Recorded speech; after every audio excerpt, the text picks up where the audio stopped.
Hello students, मैं आपका अपना परिहार सर। आई होप बच्चों आप लोगों की पढ़ाई अच्छी चल रही होगी और आप हर एक लेक्चर्स को बहुत सीरियसली देख रहे होंगे, उसके नोट्स बना रहे होंगे और जो भी डाउट्स आपके आ रहे हैं हम उम्मीद करेंगे कि आप उन डाउट्स को ग्रुप में पूछ रहे होंगे। लास्ट क्लास में हमने आपको एक क्वेश्चंस दिया था। क्वेश्चंस क्या था कि when two vectors of magnitudes p and q are inclined at an angle theta, the magnitude of their resultant 2p। कैसे इस क्वेश्चंस को अप्रोच करें हम लोग? आप ऑलरेडी जानते हैं कि अगर दो vectors a and b theta angle पर काम कर रहे हो तो जो रिजल्टेंट होता है यानी कि R square is equal to A square plus B square plus 2ab cos theta. तो यहां पर भी कुछ इस तरीके से सिचुएशंस देखने को मिल रही है कि two vectors of magnitudes p and q are inclined at an angle theta and resultant is 2p। means resultant r square यानी कि 2p का whole square it should be equal to p square plus q square plus 2pq into cos theta। ये हमारे लिए equation first हो सकती है। Second कह रहा है when the inclination is changed to 180 minus theta, the magnitude of resultant is half। find the ratio of p to q। Second situations में कह रहा है कि भाई अगर इंक्लिनेशंस को आप थीटा की बजाय 180 माइनस थीटा कर दें यानी angle between vectors 180 minus theta हो जाए तो जो रिजल्टेंट का मैग्नीट्यूड से वो हाफ हो जाता है। तो स्टार्टिंग में मैग्नीट्यूड कितना है 2p और 2p का अगर हाफ हो जाएगा यानी कि p यानी रिजल्टेंट भी आपके लिए क्या है p। तो p square is equal to p square plus q square plus 2pq cos angle है आपके लिए 180 माइनस थीटा। थोड़ा और सिंप्लीफाई करेंगे तो p स्क्वायर से p square cancel, 0 is equal to q square plus 2pq cos 180 minus theta is equal to minus cos theta होता है। तो यहां से अगर आप ध्यान से देखें तो यहाँ q अगर कॉमन ले लें तो ब्रैकेट में होगा q minus 2p cos theta. यहां से आप cos थीटा की वैल्यू निकाल सकते हैं। q minus 2p cos theta is equal to 0 means cos theta is equal to q upon 2p। और अगर इस cos थीटा की वैल्यू हम फर्स्ट इक्वेशंस में पुट करें, क्यों? क्योंकि हमें cos थीटा को क्या करना है, एलिमिनेट करना है। ये हमारे लिए इक्वेशन सेकंड हो जाएगी। वैल्यू पुट करेंगे हम, वैल्यू पुट करने के लिए थोड़ा सा चीजों को डिफरेंट कलर से हम लोग यहाँ पर बॉक्स बना लेते हैं। ठीक है, पुट करते हैं, देखते हैं क्या आएगा। तो ये तो आपके लिए 2p स्क्वायर यानी कि 4p स्क्वायर होगा equal to p square plus q square plus 2pq और cos theta equal to q divided 2p। तो 2p से 2p कैंसिल होगा, ये p स्क्वायर इधर आएगा तो 4p square minus p square equal to q square plus q square, ये आपके लिए होगा 2q स्क्वायर। तो यहां से आप देखेंगे कि 4p square minus p square 3p square, तो 3p square equal to 2q square. तो p by q is equal to 2/3। तो स्क्वायर रूट ऑफ 2/3 या इसी को आप लिख सकते हैं √2 ratio √3। So option first is correct. कुछ और प्रॉब्लम्स लेंगे एडिशन ऑफ टू वेक्टर पे, तो ध्यान देते हैं। नेक्स्ट आपको एक क्वेश्चन दिया है कि दो वेक्टर्स हैं, इफ रिजल्टेंट ऑफ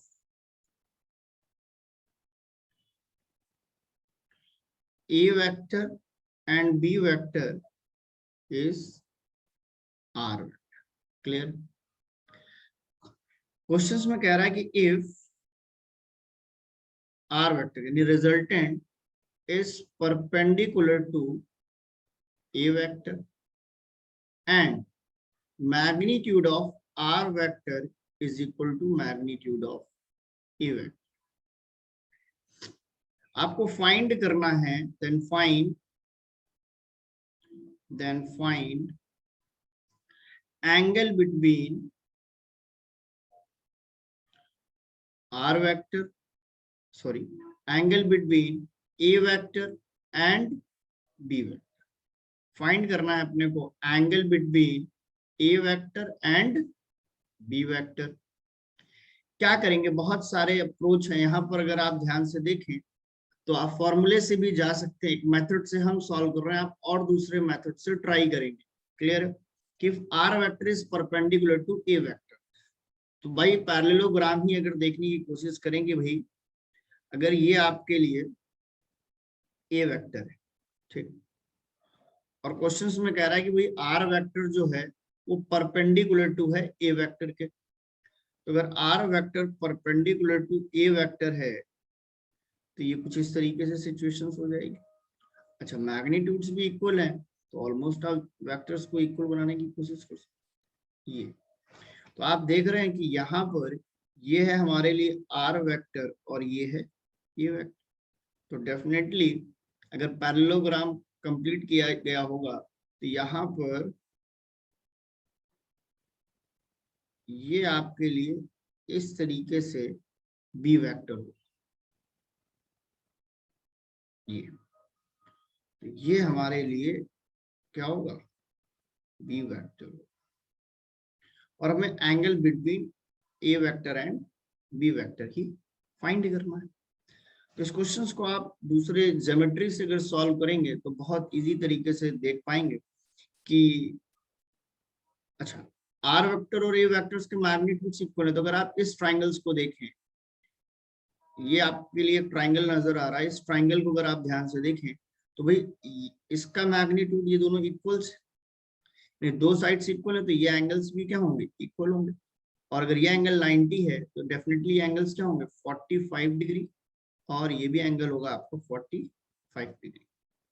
ठीक है, या सपोज ये एंगल है आपके लिए एफ, ठीक है, और आप tan अल्फा निकालना चाहते हैं. tan alpha is equal to क्या हो जाएगा, tan alpha is equal to opposite, यानी कि अपोजिट में है magnitudes of A vector divided adjacent में है मैग्नीट्यूड ऑफ आर वेक्टर.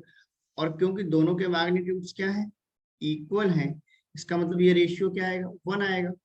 तो और 1 10 में किसकी वैल्यू होती है, 45 की. तो आप यहाँ लिख सकते हैं tan 45. तो यहां से आपको पता चलेगा कि alpha is equal to 45 degree.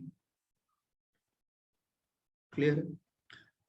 और अल्फा इज इक्वल टू अगर 45 डिग्री है तो यहाँ पर आप देखेंगे कि अपने को angle between A vector and B vector चाहिए, जो कि आंसर हमारा होगा, यानी थीटा जो है वो एक्चुअल में क्या है, 90 प्लस अल्फा, यानी कि 90 प्लस 45, यानी कि 135 degree is a right answer. Clear है?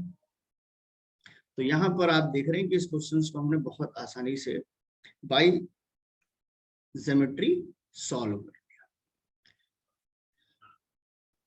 पैरेललोग्राम मेथड्स में जो रिजल्टेंट्स के फॉर्मूले, वहां पर हम लोगों ने दो केसेस की बात की थी, जहां पर अगर दोनों वेक्टर्स पैरेलल हो तो उनके मैग्नीट्यूड्स ऐड होते हैं, और अगर दोनों वेक्टर्स अपोजिट हैं यानी एंटी पैरेलल्स हैं तो रिजल्ट निकालने के लिए आप उनके मैग्नीट्यूड्स का क्या करते हैं, सबट्रैक्शंस करते हैं. क्लियर है? और अगर दोनों वेक्टर्स परपेंडिकुलर हैं, यानी कि अगर A vector and B vector are perpendicular to each other, then magnitude of their resultant will be square root of A square plus B square. दो केसेस और डिस्कस करते हैं जिसमें आपसे केस थर्ड ले लेते हैं sir. If magnitudes of A vector is equal to magnitudes of B vector, मतलब आपके पास जो गिवन दो वेक्टर्स हैं उनके मैग्नीट्यूड सेम, सपोज ये मैग्नीट्यूड्स है f, ठीक है, और आपको फाइंड करना है रिजल्टेंट। वही ये नॉर्मल, ये आपके लिए ए वेक्टर और ये बी वेक्टर और ये एंगल है थीटा।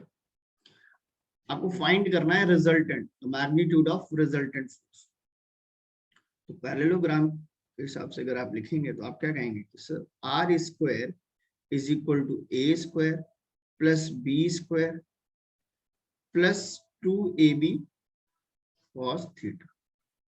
तो यहां से आप देखेंगे कि R square equal to A की जगह आप एफ पुट कर सकते हैं, F square plus F square plus 2 F into F square into cos theta, यानी कि R square is equal to F square plus F square 2f square plus 2f square cos theta.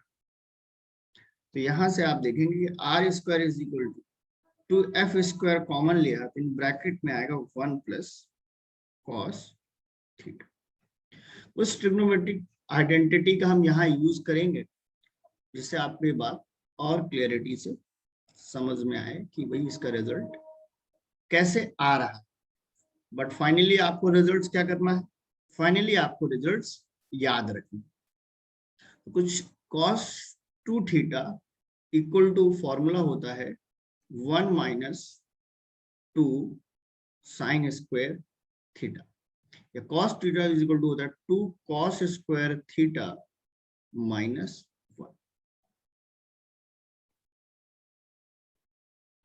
cos 2 theta equal to cos square theta minus sine square theta. But अगर आप यहाँ पर इस फॉर्मूले की beauty पर ध्यान दें तो आपको पता चलेगा कि यहाँ पर 2 थीटा है और यहाँ पर जो एंगल्स उसका क्या लिया जा रहा है, हाफ लिया जा रहा है। cos 2 theta is equal to 1 minus 2 sine square theta, या cos 2 theta is equal to होता है 2 cos स्क्वायर थीटा माइनस 1, या cos 2 थीटा इक्वल टू होता है cos square theta minus sine square theta. इन ट्रिग्नोमेट्रिकल फॉर्मूलों को आप याद रखिए, ये रिजल्ट्स को प्रूफ करने में आपकी और भी कई जगह क्या करने वाले हैं, हेल्प करने वाले हैं। तो आप याद रखेंगे। तो यहाँ पर आप देख रहे हैं कि अपने को क्या करना है। सिमिलरली अगर हम चाहें यहाँ पे हमें 1 को एलिमिनेट करना है, सही है, या 1 प्लस कॉस थीटा, तो यहाँ से सेकंड इस फॉर्मूले को अगर आप ध्यान से देखें ये, तो इसको क्या लिख सकते हो, 1 plus cos 2 theta equal to 2 cos square theta.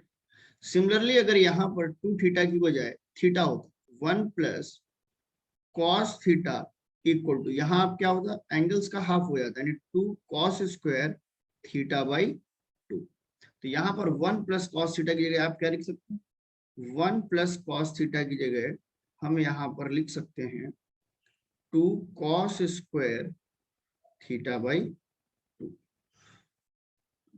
तो r इक्वल टू क्या आएगा, स्क्वायर रूट ऑफ 2 to 4 है ये F square cos square theta by 2। तो यहां से आप देखेंगे कि जो रिजल्ट है आपका r इज इक्वल टू 4 का स्क्वायर रूट 2, एफ स्क्वायर का square root f and cos square का स्क्वायर रूट कॉस। तो ये आपके लिए आ जाएगा cos theta by 2।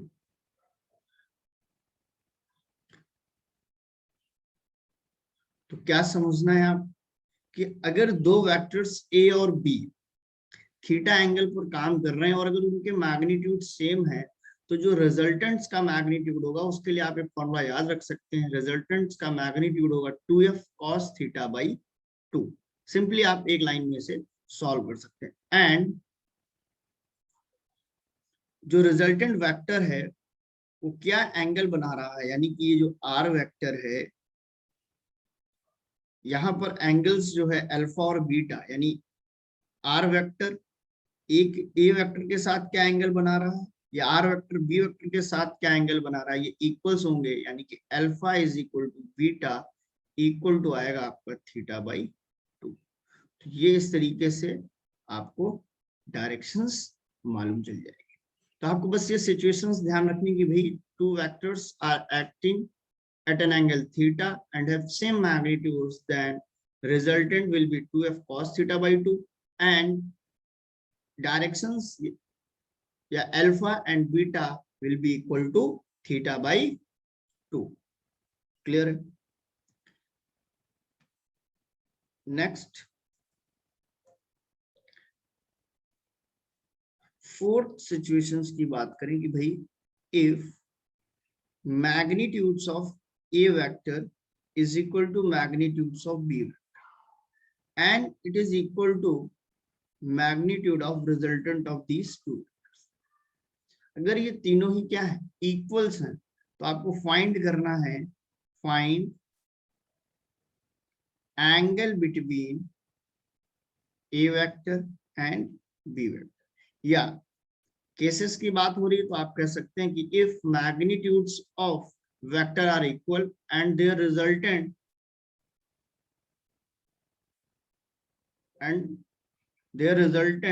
will also be equal, then find the angle between a vector and b vector, या what will be the angle between a vector and b vector।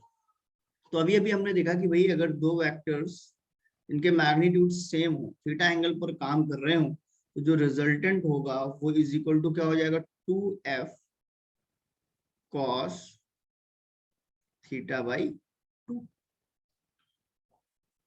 अब क्योंकि resultant भी equal है तो यहाँ रिजल्टेंट का भी magnitude आपने f रख दिया, f इज इक्वल टू क्या हो जाएगा, 2f cos थीटा बाई 2। तो यहाँ से f से f कैंसिल हो जाएगा, 1/2 equal to cos theta by 2। cos में 1/2 ये वैल्यू होती है cos 60। तो यहाँ से आप देखेंगे कि theta by 2 is equal to क्या आ गया, 60 डिग्री, यानी कि थीटा इज इक्वल टू 120। तो क्वेश्चंस कई तरीकों से आपसे पूछा जा सकता है। कुछ क्वेश्चंस लेते हैं, इजी क्वेश्चंस से आप सिंपली देखते ही आंसर बता दें कि आपके पास एक वेक्टर है जिसका मैग्नीट्यूड a है और एक दूसरा वेक्टर है b जिसका भी मैग्नीट्यूड a है और ये 120 डिग्री पे काम कर रहा है। तो आपसे कहा जाए कि रिजल्टेंट क्या होगा, तो resultant will also be equal to a।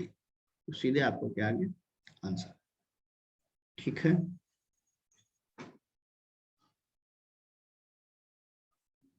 या फॉर्मूले से भी आप जा सकते हैं कि आपसे ये कह रहे हैं कि भाई दो फोर्सेस हैं F एंड F, बेटा ये 60 डिग्री पर काम कर रहा है, आपको फाइंड करना है, फाइंड नेट फोर्स या फाइंड रिजल्टेंट फोर्स। तो क्या करेंगे आप, फॉर्मूला है आपके पास, तो वे रिजल्टेंट इज इक्वल टू होगा 2f cos थीटा बाई 2, जो कि एंगल बिटवीन वेक्टर्स क्या गिवन है यहाँ 60 डिग्री गिवन है, तो 2f cos थीटा की क्या रखेंगे आप 60/2।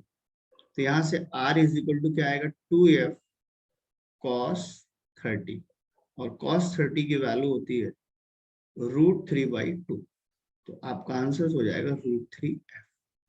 So resultant force will be √3f। Clear है?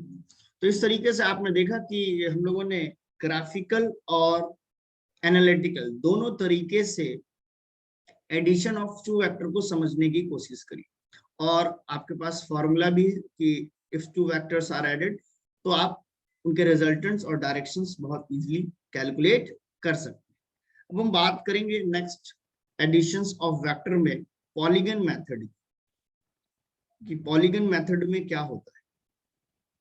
बेसिकली पॉलीगन मेथड जो है it is a addition of more than two vector.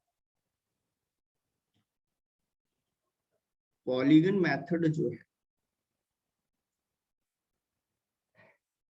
Polygon method आपका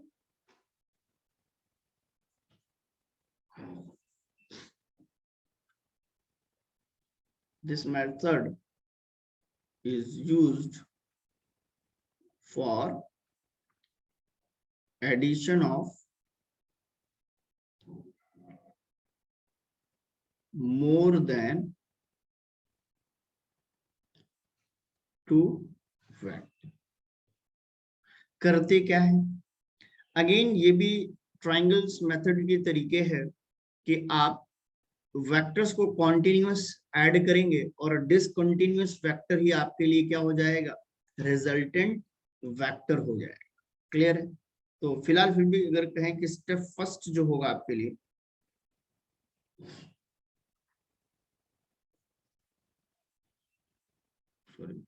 put all vectors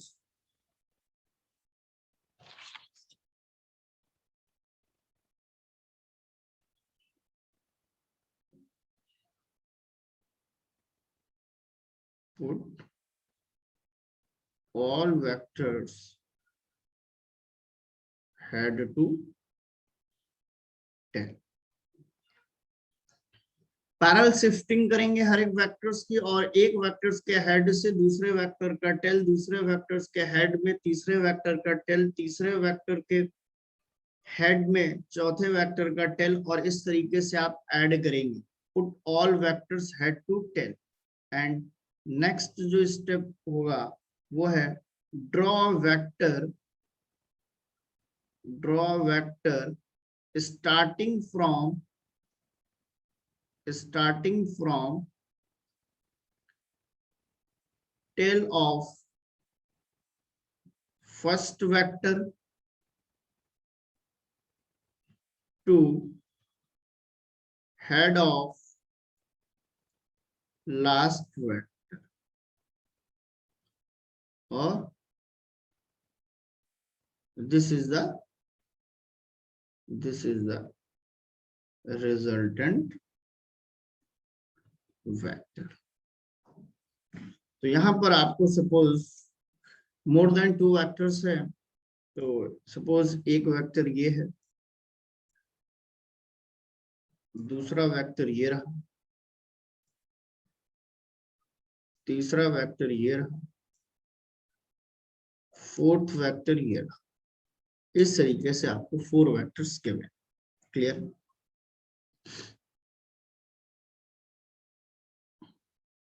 ये है ए वेक्टर, ये बी वेक्टर, ये सी वेक्टर, एंड ये रहा आपके लिए डी वेक्टर। क्लियर? और आपको फाइंड करना है A vector plus B vector plus C vector plus D vector.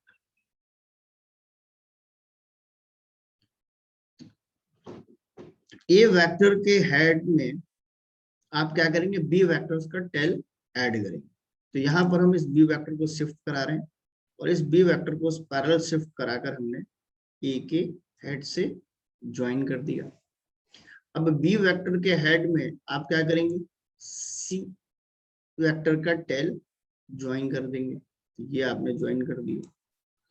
फिर आप क्या करेंगे, डी वेक्टर्स को शिफ्ट करेंगे और डी वेक्टर को लाकर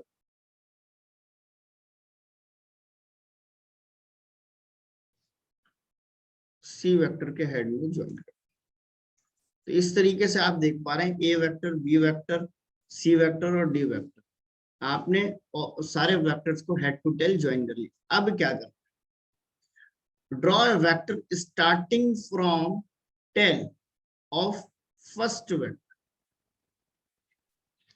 to head of last vector. तो यहां से फर्स्ट वेक्टर के टेल से आप एक वेक्टर ड्रॉ करेंगे जो जाकर ज्वाइन होगा लास्ट वेक्टर के हेड से, और ये जो आने वाला है यही क्या है, यही हमारे लिए रिजल्टेंट आर वेक्टर है।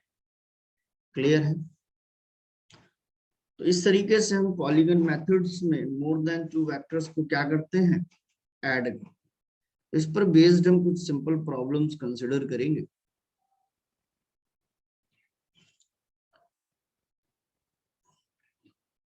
ध्यान देते हैं।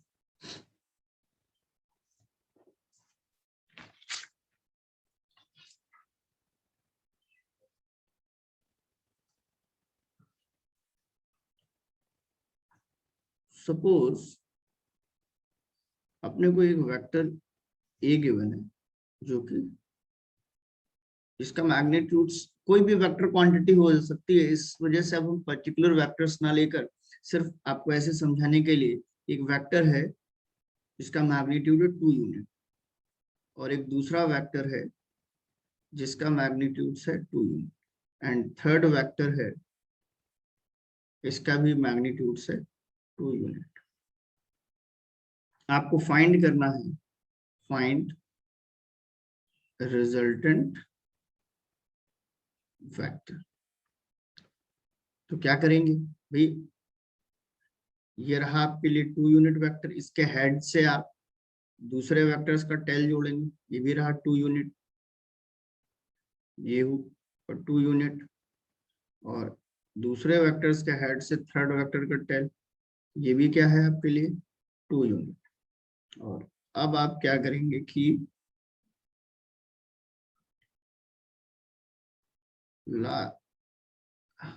सॉरी,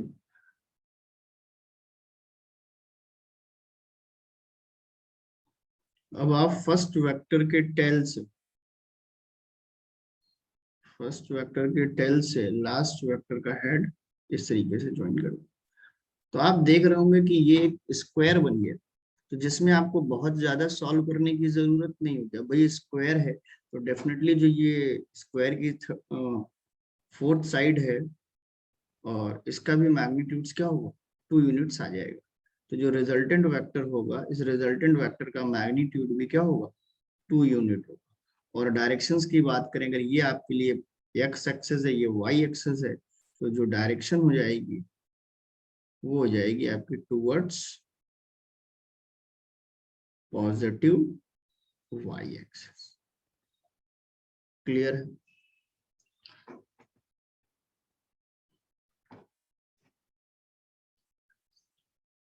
नेक्स्ट हम लोगों ने वेक्टर्स के बहुत सारे टाइप्स देखे थे, like equal vector, parallel vector, anti parallel vector, unit vector. Similarly हम दो और टाइप की बात करेंगे, one is coplanar and other is कॉनकरेंट vectors. कि भाई क्या है ये कोप्लेनर्स वेक्टर और क्या है आपके लिए कॉनकरेंट वेक्टर। क्लियर?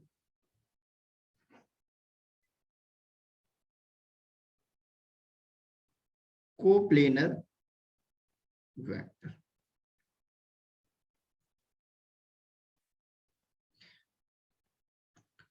कोप्लेनर वेक्टर यहाँ पर नाम से समझ में आ रहा है, को मतलब साथ में होना, प्लेनर मतलब एक ही प्लेन में। क्लियर है?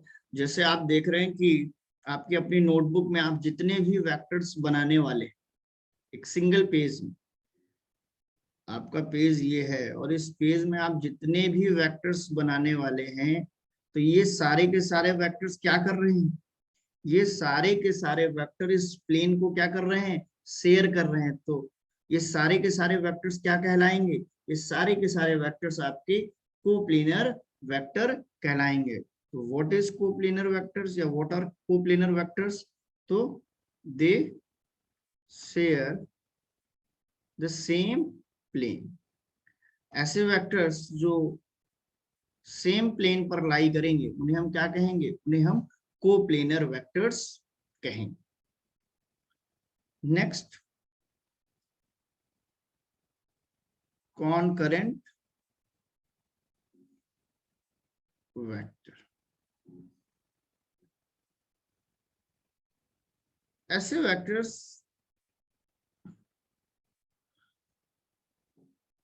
जिन्हें आप एक सिंगल पॉइंट पर लाकर ज्वाइन कर सकते हैं, या हम कहें कि ये जो भी वेक्टर्स हैं ये एक पॉइंट को क्या कर रहे हैं, शेयर कर रहे हैं। या हम ये कहें कि भाई ये जो है ये एक ही पॉइंट, ये सपोर्ट है, ये पॉइंट क्या है, सपोर्ट है, ये सारे के सारे इसी सपोर्ट से क्या है, जुड़े हुए हैं। तो ऐसे वेक्टर्स क्या कहलाएंगे, कॉनकरेंट वेक्टर। मतलब ये सारे के सारे एक सिंगल पॉइंट पर क्या कर रहे हैं, इंटरसेक्ट कर रहे हैं। तो ऐसे वेक्टर्स क्या कहलाएंगे, कॉनकरेंट वेक्टर कहलाएंगे। और अगर लिखें तो they share the same support. Clear है?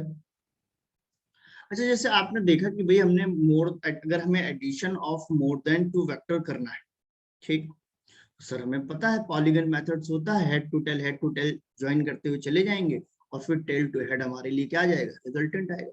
लेकिन सपोज हम एक ऐसी सिचुएशंस की बात करें कि जब आप हेड टू टेल वेक्टर्स को ऐड करते हुए आगे बढ़ रहे हैं, तो जो लास्ट वेक्टर का हेड है और जो फर्स्ट वेक्टर का टेल है, अगर वो ज्वाइन हो गए तो ये क्लोज्ड पॉलीगन बनाएंगे। क्लियर है? और इस सिचुएशंस में रिजल्टेंट क्या होगा? अब रिजल्टेंट में तो कोई लेंथ ही नहीं आएगी, क्यों? क्योंकि लास्ट वेक्टर का हेड और फर्स्ट वेक्टर का टेल ज्वाइन हो रहा है। तो आप कैसे फर्स्ट वेक्टर के टेल से लास्ट वेक्टर का हेड ज्वाइन करते हुए वेक्टर बनाएंगे? तो उसका मैग्नीट्यूड, उसकी लेंथ क्या आएगी? 0 आएगी। क्लियर है? तो इस चीज को हम लोग डायग्राम बनाते हुए समझते हैं कि आपके पास सपोज ये एक ए वेक्टर है, इस ए वेक्टर के हेड से आपने एक दूसरे वेक्टर्स का क्या ज्वाइन कर दिया? टेल ज्वाइन कर दिया। ये सपोज बी वेक्टर हो गया। नेक्स्ट सपोज ये इस तरीके से आपने, ये आपके लिए सी वेक्टर हो गया। सिमिलरली ये आपके लिए डी वेक्टर हो गया।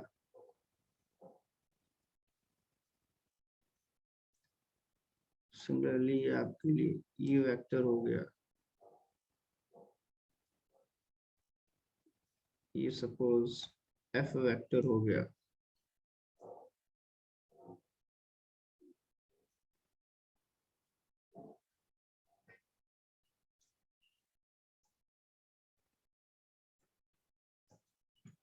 तो इस तरीके से आप देख रहे हैं कि यहाँ पर A vector, B vector, C vector, D vector, E vector, F vector और सपोज जी वेक्टर। और आपसे कहा जाए कि भाई क्या होगा? A vector plus B vector plus C vector plus D vector plus E vector plus F vector plus G vector. इस वेक्टर्स के मैग्नीट्यूड से अगर हम बात करें तो भाई ये लास्ट वेक्टर है जी और ये ए है जो कि फर्स्ट वेक्टर है। और आप देख पा रहे हैं लास्ट वेक्टर का हेड और फर्स्ट वेक्टर का टेल क्या हो जा रहा है? ज्वाइन कर हो जा रहा है। तो यहाँ पर ऐसी सिचुएशंस में ये, अगर आप बहुत सारे वेक्टर्स को सेम ऑर्डर में ऐड करते हो और वो क्लोज्ड पॉलीगन बना लेते हैं, क्या बना लेते हैं? क्लोज्ड पॉलीगन बना लेते हैं, तो मैग्नीट्यूड्स जो होगा वो क्या होगा? 0 होगा। या कह सकते हैं कि जो रिजल्ट आएगा, रिजल्ट विल बी 0 वेक्टर या नल वेक्टर। तो यहां से की पॉइंट हमें मिल रहा है कि if number of vectors added in same order and makes a closed polygon, then their resultant will be 0। Clear है? तो अगर कभी भी आपको कई सारे ज्योमेट्री में भी अगर आपको कई सारे वेक्टर्स जो है गिवन है और उन सारे वेक्टर्स को लेकर एक एडिशन का डायग्राम बनाया गया है और आप देख रहे हैं कि वो डायग्राम एक क्लोज्ड पॉलीगन है, तो आप समझ जाएंगे कि रिजल्टेंट क्या आने वाला है? रिजल्टेंट जो है वो 0 होगा। क्लियर है? कुछ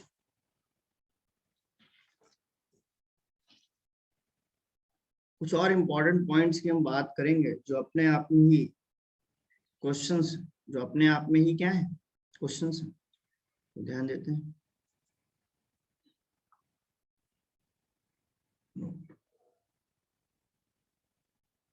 first, resultant of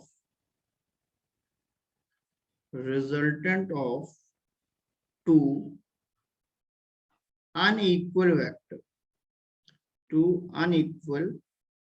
vectors can not be zero। यानी कि दो वेक्टर्स जो अनइक्वल है, अनइक्वल्स का मतलब है कि हो सकता है दोनों के मैग्नीट्यूड्स अलग हैं, हो सकता है दोनों की डायरेक्शंस अलग हो, या हो सकता है मैग्नीट्यूड डायरेक्शंस दोनों अलग हो, या दोनों ही अलग फिजिकल क्वांटिटी को रिप्रेजेंट करते हैं। There are so many reasons for being two vectors unequal. Resultant of two unequal vectors can not be zero. अच्छा, जीरो अनइक्वल्स अगर सबसे इजी सिचुएशंस पे हम डिस्कशन करें तो भाई दो वेक्टर्स अगर हैं और वो क्या है, अपोजिट डायरेक्शंस, मिनिमम आपको अगर यहीं पर एक क्वेश्चन और पूछा जाता है कि how many minimum equals vector are required to result will be zero.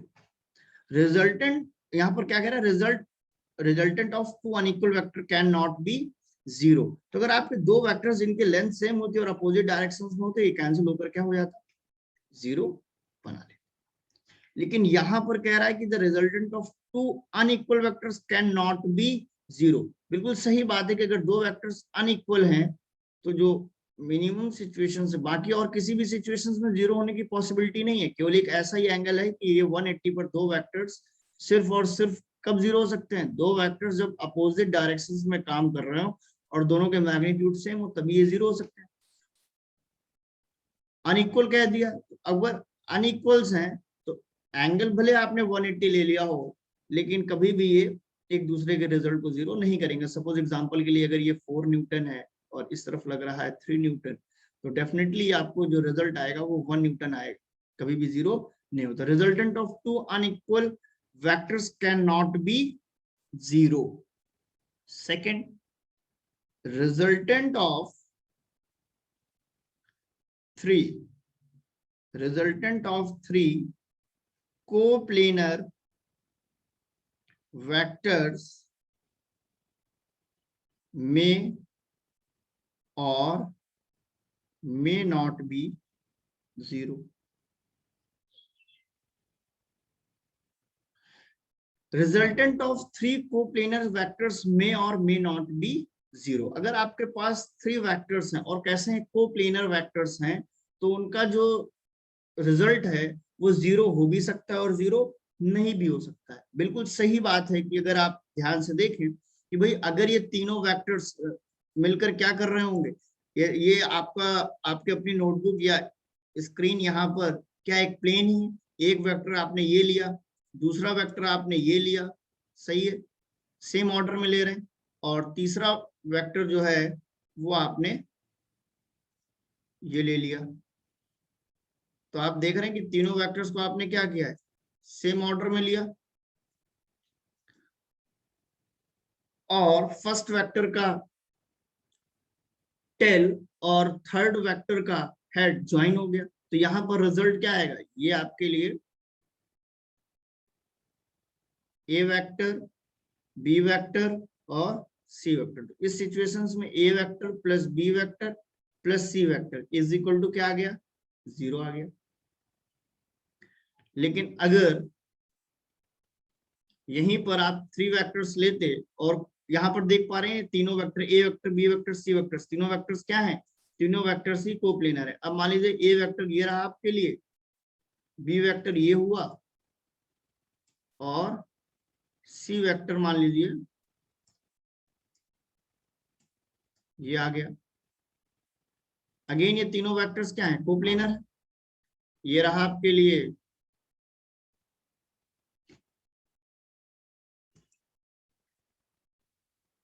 A vector, B vector और ये रहा सी वेक्टर। तो अब देख पा रहे हैं कि यहाँ पर इनका रिजल्ट 0 नहीं आएगा। ये जो रिजल्ट होगा, ये जो वेक्टर आएगा, इस वेक्टर का लेंथ ही A vector plus B vector plus C vector का क्या होगा, मैग्नीट्यूड। तो यहाँ पर आप देख पा रहे हैं इस सिचुएशंस में A vector plus B vector plus C vector का मैग्नीट्यूड क्या है, नॉट इक्वल टू 0। तो यहाँ पर रिजल्टेंट 0 नहीं है, श्योरिटी नहीं। क्लियर है? या फिर भी आपसे कहा जाए कि minimum number of coplanars vector whose sum may be 0, तो आप क्या कहेंगे, मिनिमम 3 कोप्लेनर के लिए। क्लियर है? थर्ड नोट पॉइंट की बात करते हैं कि resultant of 3 non coplanar vectors can not be 0. Resultant of 3 non-coplanar vector cannot be 0. अगर आपके पास 3 non-coplanar वेक्टर हैं, उनका सम कभी भी 0 नहीं हो सकता, उनका सम कभी भी 0 नहीं हो सकता। फोर्थ, एट लीस्ट, अगर 0 करना है तो एट लीस्ट